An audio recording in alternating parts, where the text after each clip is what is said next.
Hello and welcome to Facebook Live with the Kansas City Star's editorial board. I'm Derek Donovan, a member of the board, and joining us today is Deborah Sandler. She is the General Director and CEO of the Lyric Opera of Kansas City. Deborah, thanks so much for coming on Facebook Live with us. Thank you so much for having me, Derek. Yeah. And I am hoping that my co-host, Melinda Henneberger, my colleague on the editorial board, will be joining us here shortly, but we're having everybody's favorite technical problems, as happens, and so we're going to soldier on. Okay, so Deborah, the reason we asked you to join us today is that major arts organizations in Kansas City have come together collectively to make a fairly heavy decision about the seasons. So could you please talk us through what you decided and how you got there? Okay, well, thank you again, Derek, for having me. I'm pleased to talk a little bit about the process. So the three organizations that were involved in the decision are the three resident artist organizations of the Kaufman Center for the Performing Arts, and they are the opera, the ballet, and the symphony. And collectively, we have been chatting since all of this started in March and April and May, watching what was going on, hoping that we could be back to our audiences in September. But as the pandemic continued and we started to get a lot of data, both about the science and both about our audiences, it became increasingly clear that it would be impossible for us to perform. So we wanted to communicate together as a group. We are so fortunate here to have a very collegial group of arts executives and artistic directors, and we were able to come together with Paul Schofer's leadership at the Kaufman Center and come out with this joint announcement. And so your plans at this point, and of course I'm sure these are subject to change, are to move the season back to what dates? Well, everybody is watching and seeing. What we know is that all of our performances in the Kaufman Center are not going to happen through December of 2020. And so that we all know. Right. Now, that's quite a time frame. And there are some unique challenges that arts organizations have, and those have to do with proximity. Social distancing is obviously a big part of the puzzle, but how do you deal with that when you've got audiences who are sitting in chairs that are, of course, connected to one another? And so tell me about some of the discussions you've had about how you might be able to distance it, and can you even sell enough tickets to make a season viable? Well, they're all very good questions, and they're right on target. So to begin with, opera is one of the most challenging art forms to perform during this kind of episode when social distancing is in play. You know, we begin by bringing in artists from all over the world, and we put them in a rehearsal room with our local chorus, and they are pretty much locked up in that space, singing together, breathing together, being staged with each other for a period of 3 weeks. So before we even get to a place where we can perform in public, we have a problematic situation. And you know that choruses and singing is one of the most challenging forms that we have because of the difficulty with aerosols and sprays, right? So we talk about 6 feet. We don't know exactly how far the aerosol travels. What we do know is that the stronger the force of the sound, the larger the emission. I like to remind people about the film that we were so happy to get to watch, Hamilton. And if you watched Jonathan Groff's performance, you're shaking your head, so you know what I mean. You just saw exactly what was coming out of his mouth. And we couldn't see what was spraying forward, but you know, and he's mic'd. Okay, opera is an unamplified performance medium, and so you can imagine the kind of sound one makes to travel over an orchestra. So that's a lot of sound. So we begin with the health and the welfare of our singers. Then you get them into a performance space. You have to have a crew come in, and it's a very physical process, loading in scenery and hanging lights.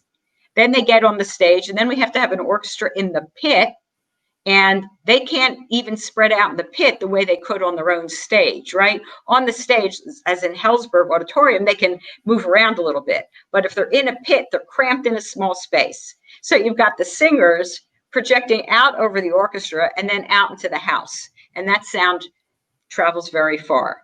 And they're singing at each other as well because they're acting and they're looking at each other. So there are a lot of challenges in opera.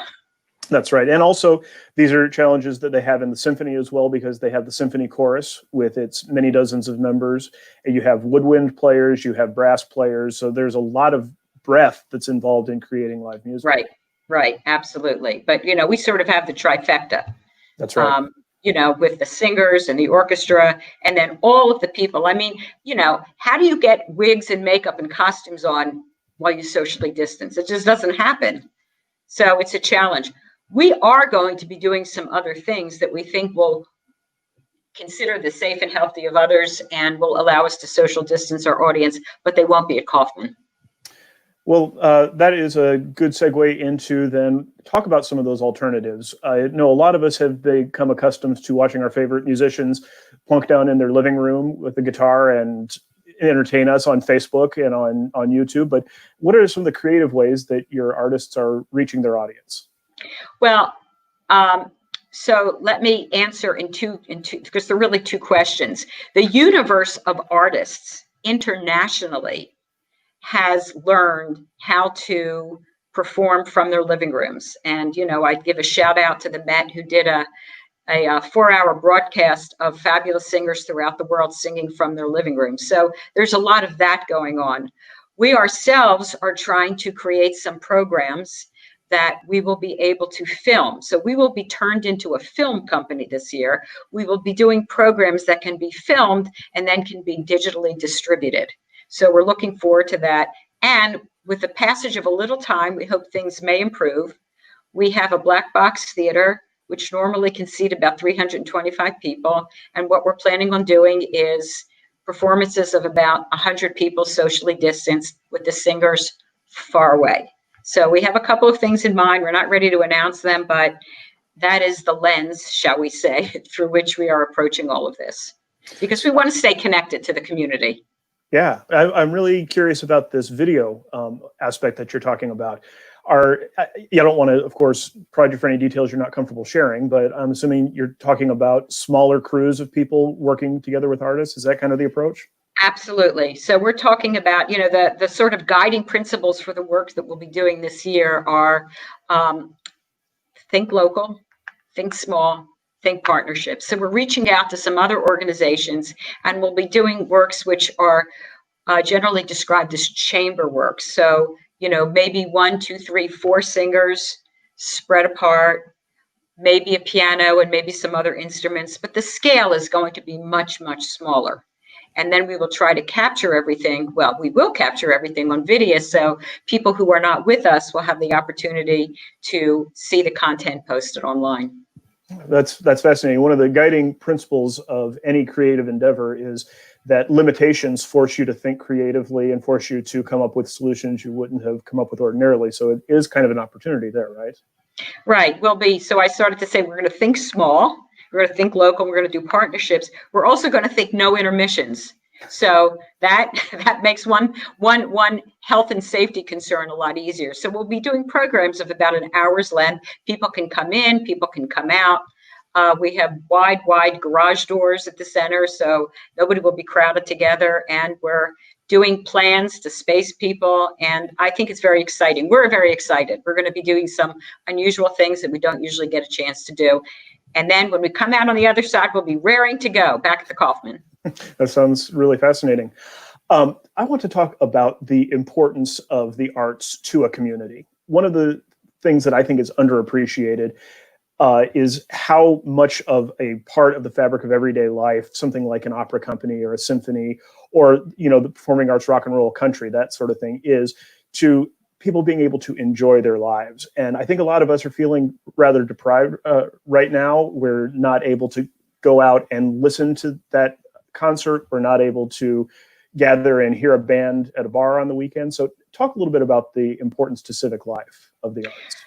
I think all of the arts are cultural assets in Kansas City. I mean, we have this phenomenal, world-renowned performing arts center, and the ability for people to come together and experience something that, we use the word transformative, but something that's moving, something that takes you away from your everyday life, something that feeds your soul, is of immense importance. And in Kansas City, yes, so we have the symphony and the ballet and the orchestra, and we have theater companies, and we have all sorts of artists doing all sorts of creative things. Of course, we have the fine arts too. They're very important to our lives, and they're very important to the life of any community. And you may not appreciate or love one particular art form, but I think everybody has to feel good about knowing that you have the option of enjoying it and partaking in it. And that's frankly what is making so many people depressed, that, they can't, we love all of the online stuff, no question. But the ability to sit together and to see people is just, it's a phenomenal experience. Yeah. All my life, I have loved John Adams' Nixon in China, the opera that you did a few years ago. And I had seen the original video of the production, the original Peter Sellers production, but until the lyric opera did it, I had never been able to be in the same room as the performers. And I thought I loved it, and I had no idea how much I loved it until I was able to make that connection with the living, breathing singers on the stage. Yeah, listening to a piece of music is very different than being there live. It's a great experience as well. It's just a different experience. It's the same thing. If you see an HD transmission of an opera, it's a great experience. And, as I referenced Hamilton before, you see the performers close up, but sitting in the halls, an entirely different and fabulous experience. So yeah, one of the things I always say is that you think a fight scene is exciting when you see it on film, but you see two actors up on stage with swords in hand fighting, and it's really, really exciting in a way that you just can't capture on a video medium. Right. And people don't realize how much work is involved in that either. That's right. Right. Yeah. So, and opera being perhaps the most synthetic of the arts, you've got that going along with the music and everything else. And it's one of those communal experiences that, again, nobody's been able to have for a long time, and we're all feeling stir crazy. Right. But we want to do it so people are comfortable. The surveys that have come back to us have said that people can't wait for this to be over. But about 80% of the people who responded to the surveys, and this is not just our survey, which we did, but national surveys, about 80% of our audiences said that they're not going to really feel comfortable until there's a vaccine. And that's a very high number of people. Yeah. One of the other aspects of the disruption to your industry I want to talk about is the performers themselves. I have a lot of friends who are performers, and they are in a real problem right now because their employment does not exist right now. There is no Correct. way they can do their employment. And some of them are even wondering, how do I file for unemployment when I can't go apply for a job as a violinist right now? I can't do my chosen field. It's not possible. So how are you trying to work with some of the performers, and is there any glimmer of hope on the horizon right now?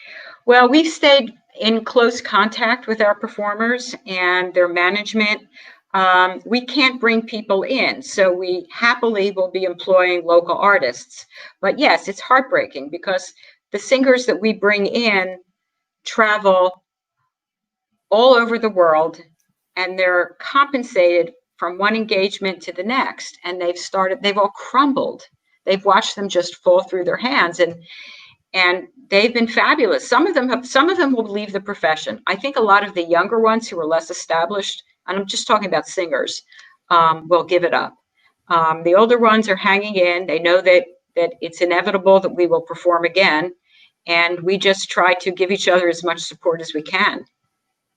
Yeah. And one of the great misconceptions about performers is there are a lot of people out there who think they're all fabulously wealthy and they can just afford to sit it out. But many performers who work regularly at prestigious gigs still are working job to job, and they hustle a lot. Is that right? Right. And there's also, just by example, if you're a basketball player or you're any kind of an athlete and you're used to working out every day, and then you don't do it, it's harder to get back. And without having the ongoing experience of performing and rehearsing and warming up, it's hard. They all do it. They all take care of themselves, but it's not the same thing. And it's very lonely, right? Because our performers, the world of opera singers is not tiny, but it's not huge. And some of these people, we frequently get a cast together because we cast each person individually. They'll come together and they'll remember when they were in San Francisco 10 years ago together. And, when they were at the Met or when they were at Lyric Opera Chicago or Houston and so on and so forth. And I think they all have to miss that. So we miss them too. Yeah, it's a tight-knit community of people who really are estranged in ways that they've never had to deal with before. Yeah, it was fascinating to me that when we posted the announcement about the cancellation at Kaufman through December of 2020, the number of artists who reached out to me, I wanted to comfort them and they wanted to comfort me. I got a very nice note from the person who was starring in The Shining, and he was just as sweet as can be. And, you just really, it's heartbreaking. You really feel for these people. Yeah. Looking around the world, obviously, this is a global phenomenon. Is there anybody out there that has shown a path forward and who is maybe, the way that sports are coming back in some places? South Korea has had some great success. Is there any success story out there that we hope to emulate here in Kansas City and beyond? Well, there have been notable performances. There was one in Spain where the singers were on stage and the entire auditorium, the concert hall, was populated with plants. It was a beautiful thing to see, and it was sort of went viral. And then all the plants were donated to first responders. But, that wasn't to an audience. And there's some places in Italy that are starting to open, but they're not performing the way we all expect to perform. It looks more like a concert with big spaces between the singers, and then, somebody sitting every 6 seats. And it's kind of depressing. Yeah. And of course, there have been some experiments with outside venues. Drive-in movie theaters are doing well. Opera does not really lend itself very readily to outdoor events, although there are obviously some big outdoor venues traditionally in this country. Right. I mean, we've been scouting the city. We are hoping, without going into too much detail, to do some concerts in places that are outdoors in the early fall. But, there's weather. There are all sorts of acoustical issues. A plane goes by and there you go. But we'll be looking to do that outdoors as well. But it's problematic.